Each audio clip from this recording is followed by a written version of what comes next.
श्री स्वामी समर्थांनी भक्ताची परीक्षा घेतली आणि झाला अद्भुत चमत्कार. तर ही गोष्ट आहे श्री स्वामी समर्थ आणि चोळप्पांची आणि त्यांच्या श्रद्धेची.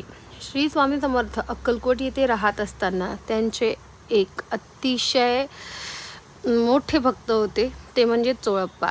तर चोळप्पा गरीब होते, पण स्वामींवर त्यांची अपार श्रद्धा होती. स्वामी कधीही त्यांच्या घरी येत, जे मिळेल ते खात आणि कधी रागवत तर कधी प्रेमाने बोलत, पण चोळप्पा कधीच मनात शंका आणत नसत. एक दिवस घरात धान्य नव्हते, भाकरी करण्यासाठी पीठसुद्धा उरले नव्हते. इतक्यात स्वामी समर्थ थेट घरात आले आणि म्हणाले, अरे चोळप्पा, भूक लागली आहे, जेवण दे. घरात काहीच नव्हते. चोळप्पांची पत्नी चिंतेत पडली, पण चोळप्पा शांतपणे म्हणाले, स्वामी आलेत म्हणजे व्यवस्था तेच करतील. त्याने रिकाम्या भांड्याजवळ नमस्कार करून ते बसून राहिले.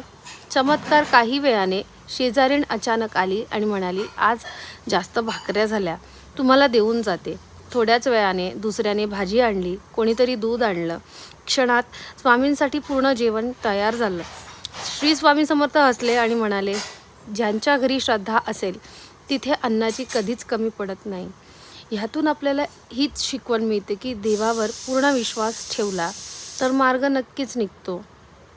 आणि ह्यासाठी चिंता करायला नको, तर श्रद्धा ठेवा आणि भक्तीमध्ये कधीही शंका ठेवू नका. म्हणूनच चोळप्पांची सेवा आजही आदर्श मानली जाते. अवधूत चिंतन. श्री गुरुदेव दत्त. श्री सद्गुरू स्वामी समर्थ महाराज की जय.